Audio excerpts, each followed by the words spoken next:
Okay, good morning. Now, you get to see the man behind the lens.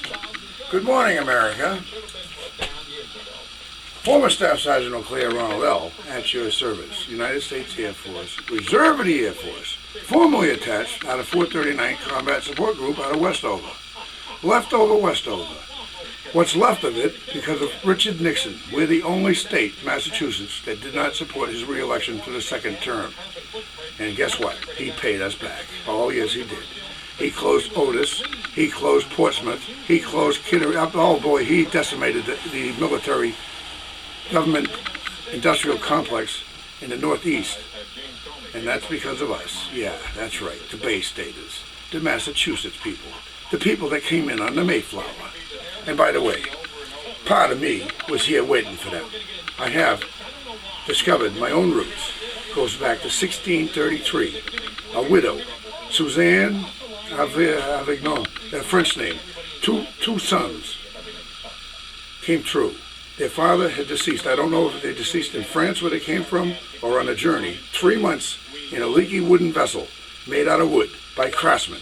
You know, craftsmen?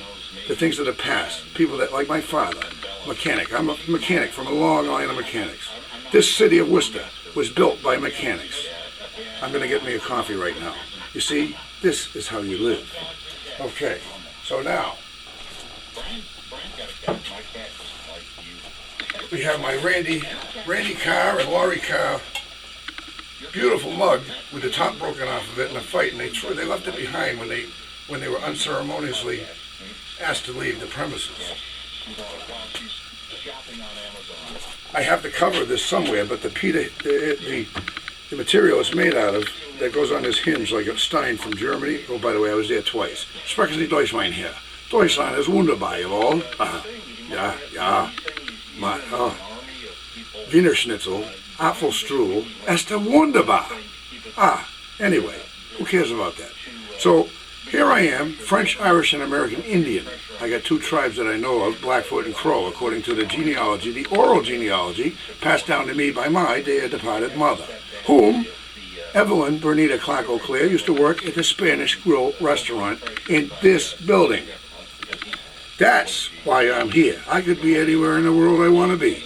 I don't have to be here. I don't have to tolerate the babbling bobbleheads bullshit that I get in front of my face telling me what I can and cannot do in a free and democratic society, of which I was a sworn protector and defender of the rights of you people to do what you think this BLM crap, racial divide, Al Sharpton driving a wedge like Abraham Lincoln said. United we stand, divided we fall. John Kennedy, my hero, I was born during his administration, by the way, in 1961, the 23rd day of May. I was one of the last babies born at what used to be called Doctor's Hospital on Lincoln Street. In 1982, an artist musician named George Thorogood wrote a song. I think he might have had me in mind because shortly after I was born, they closed the maternity ward and they went out of the hospital business altogether. The doctors that owned it, including Dr. Rubin, who delivered me and wanted to buy me, by the way, for my mother because she already had 4 other children and he didn't have any. And he felt guilty because when he pulled me out, he injured I got a blind spot in the left eye. He had to pull me out with forceps. Dr. Rubin, up there at Doctor's Hospital, offered to purchase me for my mother. My mother couldn't let me go. God bless her soul. And believe me, she's up there waiting for me. So, trust me, the only thing I fear in this world is the wrath of an angry God of my understanding, whom happens to be known by most people in this society as Jesus Christ, Jesus Cristo, numero uno en mi corazón. Et tu? Okay. Irrelevant. Don't matter if I believe in Jesus Cristo, Buddha, Allah, Insha'Allah, Assalamu alaikum, alaikum salam, Insha'Allah. Okay? Don't matter what I believe in, as long as I'm going in the right direction. This is the sticking point to world peace, the stumbling block. I studied a lot of religions over my years on this planet, and believe me, they're numerous.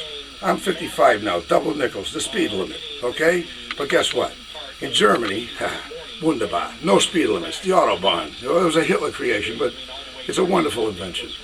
And if you go in the left lane of the Autobahn, come up behind somebody, and they fail to move out of your way when you flash the lights at them, and you hit them, it's their damn fault. And you know what? That's where America's gone wrong.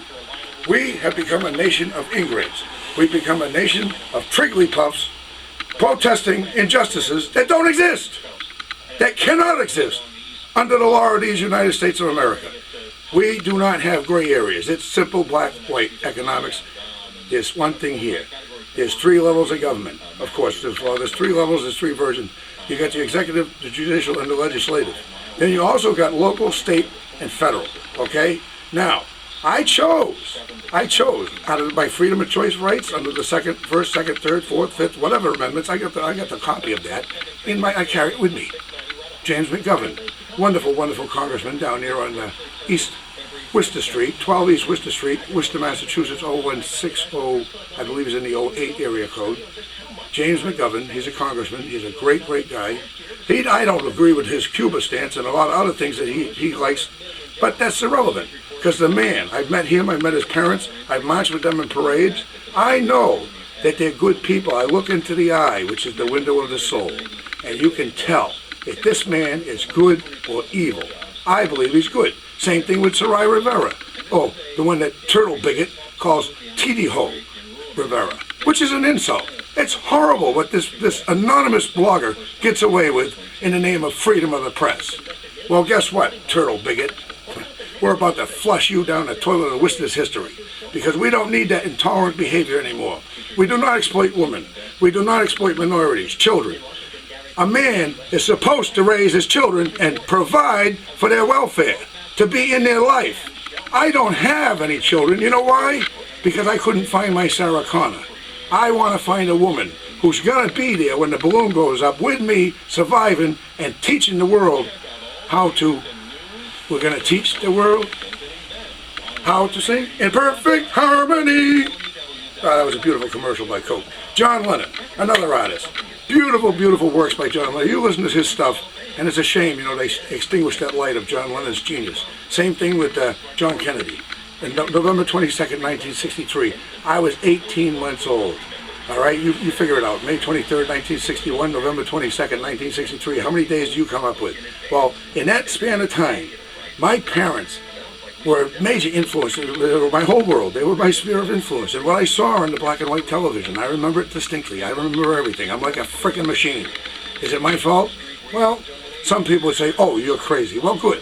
When you show me your psychiatric professional documentation and your degrees and diplomas on your wall, that you have more knowledge of what goes on up here than I do, then I might entertain your thoughts of whether or not I'm sane or insane. Because as far as I'm concerned, an insane clown posse of red, white, and blue patriotic Americans ought to go to every goddamn football game and baseball game and any other stadium event, and somebody gets down on their knee. Us clowns should stand up, give us the most lyrical, evil-inspired smile, and say, the insane clown posse stands for the anthem. You should too. I'll bet you they'd get off their frickin' knees then, wouldn't they? That burns, you know what burns my ass more than that? A flame about this high. But other than that, disrespect for our flag. That flag, I'm going to tell you something. I'm going to educate you uneducatable morons out there, the Trigglypuffs of the world. Blah, blah, blah, blah, blah, blah, blah. You need a safe space because somebody writes in chalk, Trump 2016. Oh, give me a break. What would you do if a sergeant like myself, an NCO, ordered you to take that machine gun emplacement or take that entrenched, reinforced position with an enemy? Or it could be any enemy. Our enemies are numerous. You know why? They hate us because they ain't us. It's America, God damn it. Oh, excuse my French. Parlez-vous français? And please forgive me, Father, for I've sinned. I'm not perfect. That's the whole point. I make mistakes. But you know what I do? My parents taught me the other thing. You stand before the bar of justice, or an officer tells you to do something, you do it. Boom. You comply with lawful orders issued to you. You don't argue with them. You don't get under their skin and try to goad them into making a mistake that's going to cost them the rest of